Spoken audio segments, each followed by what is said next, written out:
Hello दोस्तों, सब कैसे हो। उम्मीद करती हूँ सब अच्छे होंगे, स्वस्थ होंगे। तो चलो कहानी को शुरू करते हैं। क्या आप कभी सोचते हैं कि जीवन में सच्चा सुख क्या है?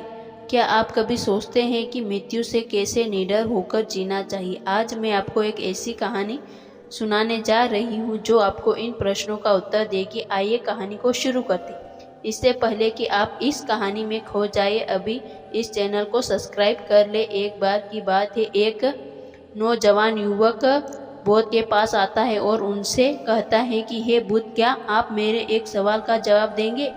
बुद्ध ने मुस्कुराते हुए कहा कि पूछो, क्या पूछना है। इसके बाद उस युवक ने कहा कि हे बुद्ध, मेरी उम्र अभी बहुत ज़्यादा नहीं है, लेकिन मैं बहुत परेशान रहता हूँ, बहुत दुखी रहता हूँ। मैं आपसे यह जानना चाहता हूँ कि मेरे जीवन में अभी से इतनी दुखी है तो मेरी ज़िंदगी तो अभी बहुत बाकी है। क्या मेरे जीवन में सुख बढ़ते ही रहेंगे कि इन दुखों से छुटकारा पाने का कोई रास्ता नहीं है? यह सुनकर बुद्ध कहते हैं कि कहाँ है तुम्हारे दुख? मुझे तो दिखाई नहीं दे रहे। यह सुनकर वह युवक कहता है कि यह बुद्ध, दुख तो मेरे अंदर है, मेरे भीतर है, वह आपको कैसे दिखाई देगा? यह सुनकर बुद्ध उसी वक्त से पूछते हैं कि क्या तुम्हें अपने दुख दिखाई देते हैं? वो युवक कहता है कि यहाँ बुद्ध, मैं अपने दुखों को भली भांति देख कर रहा हूँ।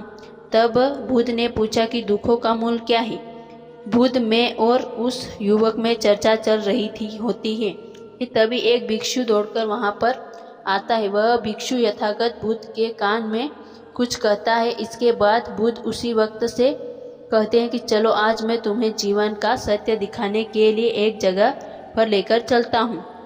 वहाँ पर तुम्हें कुछ भी नहीं बोलना है, चुपचाप सारी बातें सुनते रहना है। इसके बाद तुम्हें अपने सारे प्रश्नों के उत्तर खुद ही मिल जाएंगे। यह कहकर वह युवक गौतम बुद्ध के पीछे पीछे चलने लगता है। कुछ दूर मिलने के बाद गौतम बुद्ध एक घर में प्रवेश करते हैं। घर में प्रवेश करने के बाद वो युवक और यथागत बुद्ध देखते हैं कि वहाँ पर बहुत सारे लोग खड़े हैं और बीच में चारपाई पर एक युवक आदमी लेटा हुआ है।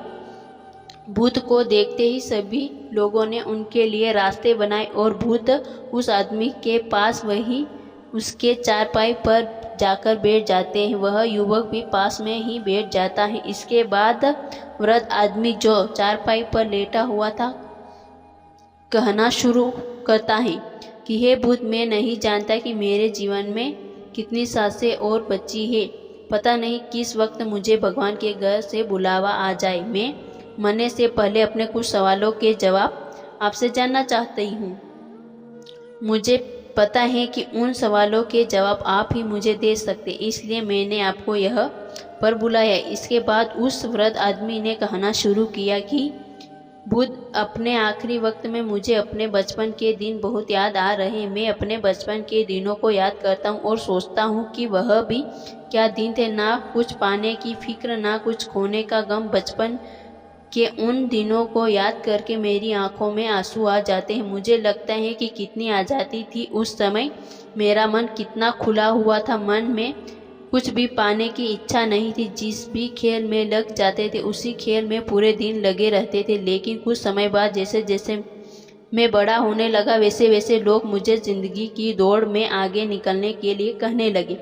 मेरे पिता अक्सर मुझसे कहा करते थे कि तुम पढ़ाई में अपने भाई जैसे क्यों नहीं हो, तुम दूसरे लोगों से पीछे क्यों रहते हो। यह सब सुनकर मेरा मन बहुत बेचैन रहने लगा। लोग मुझे बहुत ताने मारते थे क्योंकि ना तो मैं खेल में अच्छा था और ना ही पढ़ाई में अच्छा था। सब लोग मुझे किसी और की तरह बनने के लिए कहते और उन तानों से तंग आकर मैंने जीवन में कुछ हासिल करने का निश्चय किया।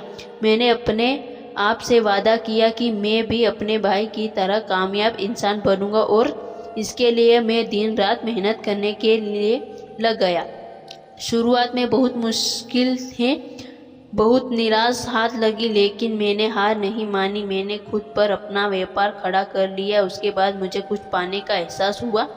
मुझे बहुत खुशी हुई क्योंकि जो लोग मुझे ताने देते थे वही लोग आज मेरे आगे पीछे घूमने लगे थे। कुछ वक्त बाद एक रसोई बेटी के साथ मेरी शादी हो गई और उसके बाद मुझे लग रहा था जैसे मेरा जीवन स्वर्ग बन गया हो। कुछ साल बाद मुझे 2 बेटे प्राप्त हुए। दोनों बहुत ही सुंदर और हर्ष थे। अब मेरा मन मेरे बच्चों के लिए कुछ करने को उत्सुक हो गया और भी ज़्यादा धन कमाने के लिए लग गया और जल्द ही मैं अपने नगर का सबसे बड़ा व्यापारी बन गया। सब कुछ अच्छा चल रहा था, लेकिन अनहोनी को कौन टाल सकता है। एक दिन अचानक मेरी पत्नी मुझे छोड़कर चली गई। इससे मुझे बहुत गहरा सदमा पहुंचा। मैं कई दिनों तक अपने घर से बाहर नहीं निकला। मेरे बेटे मुझे हिम्मत देते हैं कि पिताजी माताजी तो नहीं रही, अब जो हो चुका है वो वापस नहीं आ सकता, लेकिन हम दोनों भाई आपको हमेशा साथ देंगे, आपकी हमेशा सेवा करेंगे। आपको किस बात की कोई चिंता करने की आवश्यकता नहीं है। और धीरे धीरे मैंने भी अपने मन को समझा लिया कि अब तो कुछ अपने प्रिय पत्नी के बिना ही जीना पड़ेगा। इसलिए मैंने अपना मन अपने बेटों के साथ जोड़ लिया। उनकी खुशी में ही मुझे खुशी होती थी, उनके दुख में ही मुझे दुख होता था। इसके बाद मैंने कहा कि बुद्ध जीवन चक्र में अक्सर मुझे महसूस होता था कि आखिर जीवन क्या है, जीवन को उसकी गहराइयों में कैसे जाना जाए।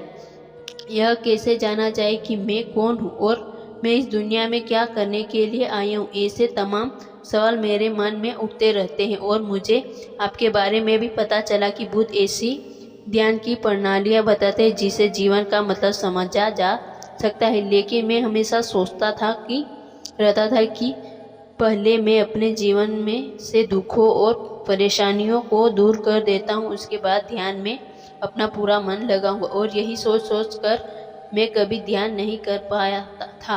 धीरे धीरे वक्त भी दर और आखिर में उम्र ढलने के बाद मैं बीमार पड़ गया। वैसे मेरे जीवन में कोई कमी नहीं रही। मेरे बेटे ने मेरा अच्छा साथ दिया, मेरे जीवन में बहुत कुछ हासिल किया। लेकिन अब मैं अपने जीवन में अगर पीछे मुड़कर देखता हूँ तो मुझे एहसास होता है कि मेरे बचपन के दिन ही सबसे प्यारे थे। तब उस आदमी ने बुद्ध से पूछा, चंद मिनट का मेहमान हूँ यहाँ, मैं जानता हूँ, लेकिन क्या कुछ ऐसे सूत्र मुझे बता सकते हैं जिससे कि मैं सुकून से मर सकूँ। मेरे मन के सारे जवाब शांत हो जाए और मैं जीवन का असली मतलब समझकर मर सकूं। यह सुनकर बुद्ध ने कहा कि हर इंसान को बचपन के दिन प्रिय क्यों होते हैं, क्योंकि उस समय उसे कोई भी चिंता ही नहीं रहती।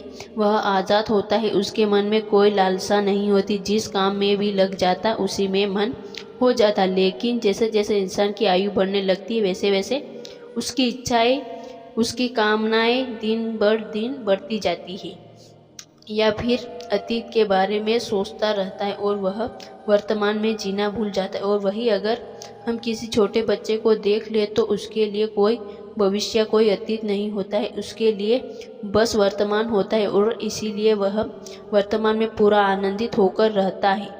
तुमने अपना पूरा जीवन अपनी कामयाब हो, अपने बेटों, अपनी पत्नी और अपने भविष्य की योजनाओं में ही बिता दिया और तुम हमेशा यही सोचते रहे कि पहले मैं अपने जीवन को व्यवस्थित कर लेता हूँ और उसके बाद सत्य की खोज करूँगा, उसके बाद ध्यान करूँगा। लेकिन हम यह भूल जाते हैं कि कल कभी नहीं आता, भविष्य की योजना कभी नहीं होती।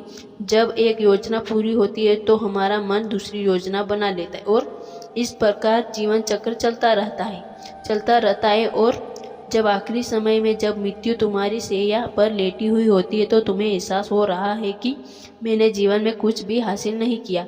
अब तुम्हें लग रहा है कि जो भी तुमने किया उसमें से तुम एक सुई भी अपने साथ नहीं ले जा सकते।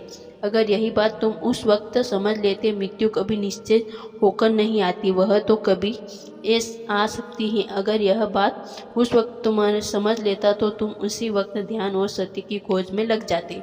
तुम कोई ऐसी चीज़ खोजने की कोशिश करते हो जो तुम्हारे साथ जा चुकी हो, तुम्हें परिपूर्णता से मरने का मार्ग दिखा सके। उसे वृद्ध आदमी ने हाथ जोड़कर बुद्ध से कहा कि बुद्ध, यह तो मैं जानता हूँ कि मुझसे गलतियाँ हुई हैं, मैंने अपने जीवन को सार्थक रूप से जिया ही नहीं और इस बात का मुझे बहुत गहराई में एहसास हो चुका है। लेकिन मैं आपसे फिर से वही सूत्र जानना चाहता हूँ, क्या मैं परिपूर्ण था कि साथ नहीं मर सकता? क्या मुझे अभी सत्य की कोई झलक नहीं मिल सकती? यह सुनकर बुद्ध ने उस आदमी का बहुत सहाल हुआ, कहा कि अब तो एक ही सूत्र समझने लायक है रह गया है। वह सूत्र यह है कि तुमने जीवन में जो भी कुछ भी पाया है, जो कुछ भी खोया, वह यहीं पर छोड़कर चले जाओ। अपने मन के साथ जोड़कर मत ले जाओ। अपने मन में यह भाव पैदा करो कि तुमने अपने जीवन से बहुत कुछ सीख लिया और वास्तविकता में तुमने अपने जीवन में बहुत प्रगति की है, क्योंकि तुमने यह जान लिया कि जीवन में कुछ भी सार्थक नहीं और वह जानना भी बहुत बड़ी उपलब्धि होती है। लोग जीवन भर जीते जीते मर जाते हैं, लेकिन उन्हें जीवन का निरर्थक का कोई पता नहीं चलता। लेकिन इसलिए अभी तक अपने मन से सारे सवाल गिरा दो और यह भाव पैदा करो कि जीवन में जो कुछ जानने जैसा था वह मैंने जान लिया है। अब जीवन में कुछ भी जानने ऐसा नहीं बचा है। जब तुम इस बोध से भर जाओगे तो तुम बिल्कुल खाली होकर मृत्यु को प्राप्त हो जाओगे, और वास्तविकता में यही मरने की कला होती है।